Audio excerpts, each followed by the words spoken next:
So now we're going to talk about mental health, a very important segment, which Yeah. I loved in the previous episode. Um, I know we spoke about gratitude earlier on. Yeah. Um, breathing, deep breaths. Like, Yeah. talk to me about. Yeah, I know you preach it Yeah. about the benefits of just centering yourself and.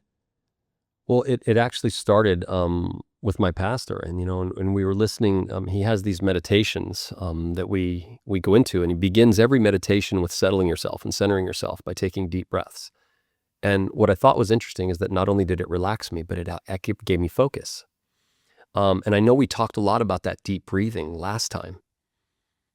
But what's really interesting when we start embracing this mind and spirit part of this, we talk a lot about the body, we talk a lot about all these ingredients, but this mind and the spirit, there are clinical studies now that have revealed something really tremendous. I know I mentioned it at the top of the show, is that they believe they've proved by looking and doing brain scans and all kinds of different things in these clinical studies that it's almost impossible for you to be both anxious and grateful at the same time. Love that.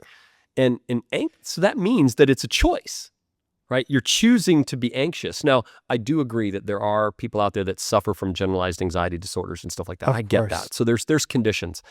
But the average person, when we talk about, a 25 to 50% increase in anxiety in our society, suicides on the rise, these things, honestly, we can change this. And clinical studies show that if you do change, if you are intentional about the practice of whatever it is that you do, intentionally putting a process of being grateful in your life, you can literally change your outlook, how your body reacts. It's even something that would be healthy or improve your health and well-being, strengthen your immune system. It's amazing. I think as humans, it's easier for us to go towards a worst case scenario, 100%. brace ourselves for, all right, if this doesn't go wrong, I'm going to be, instead of thinking of what could happen and what could go right in a positive way, it's actually a rewiring of how, at least for me, Yeah. right? 50 plus years of having to change that was a work. It was the work, Well, a work in progress for sure. Do you remember when we worked together at Country Life? We had a place we called The Hole. Yeah. You know what I mean? Yeah. What did Our we do dinner at The spot. Hole? We We went drank there. ourselves sick. We drank way too much. We ate the wrong foods. We were literally, We were under such stress. dude, it was unbelievable because Yeah. the chaos that we were going through at that time. Was that when the company was trying to sell? Yeah, To be- dude, it was to be purposely when vague? the family were putting so much pressure on you and I to get that deal done. Yeah, okay, go ahead. I And a know, lot I of- know, I know where you're at now. And we were under a lot of pressure. We chose to focus on the chaos, and we used alcohol or substances or other things to escape.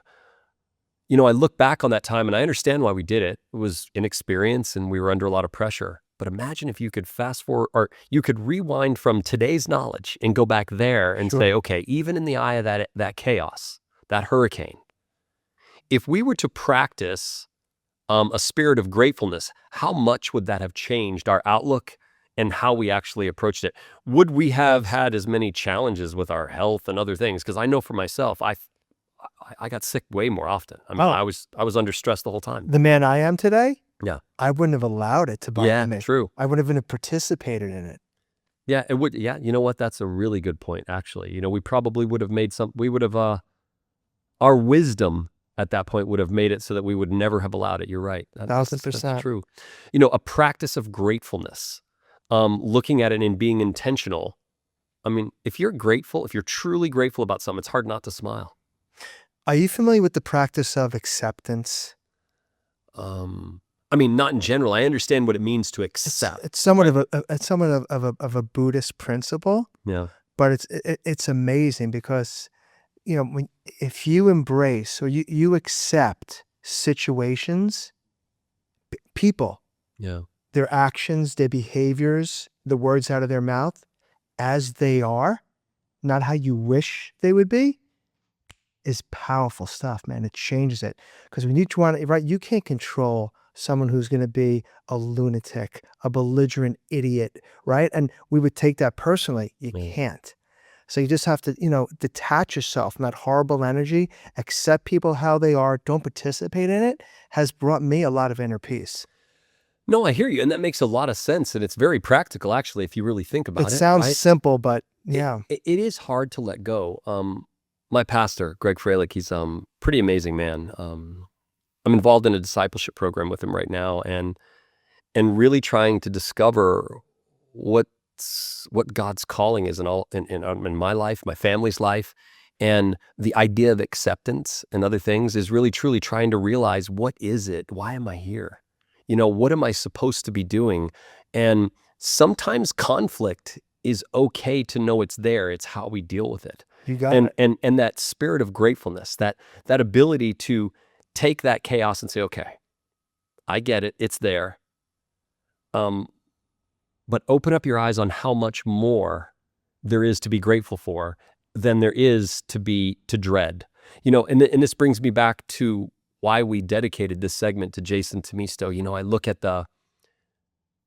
as to the ultimate decision, and for those of you who are listening for the first time, this segment is dedicated to my best friend, Jason Temisto. He took his life a little over 2 years ago, and he was so focused on the dread, not on the gratefulness. Like, he had a beautiful daughter, a family, so many different things. He had everything going for him, but one thing in his life was challenging, and he decided to allow that to take him down the road of dread as opposed to focus on gratefulness.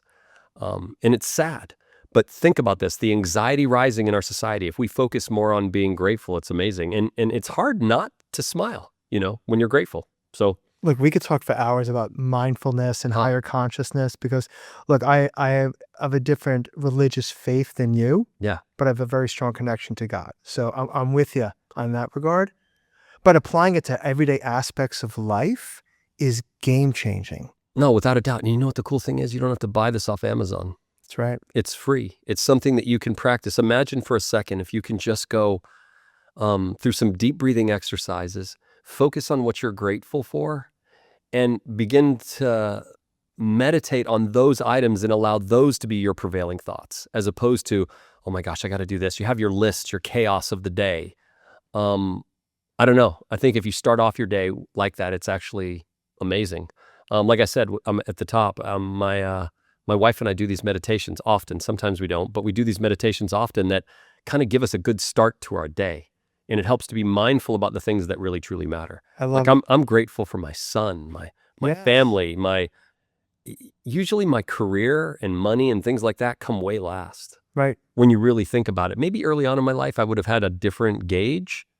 Now there's things that are just so much more important. Oh my God. Good health and family and love Yeah. way prior to that. Oh, 100%. Money makes things a lot easier, no question. Sure. But you begin to understand how it just really doesn't change much. You know what I mean? Yeah. It gives you some, I guess you could say it gives you freedoms. But the true freedom is love and your family, and you can't replace that. So, Well, I love this topic. yeah, Let's make sure we keep doing it. 100%. No, definitely will. It's very important, near and dear to my heart. And like I said, we dedicated this to JT because I don't want what he ultimately did to be what he's remembered for. I want him to be remembered that what he inspired, right? He inspired families and other things, people that really miss him, and like what we're talking about now, to help people understand that this is important and it's free. I can assure you it is the latter. He's remembered for all the good. 100%.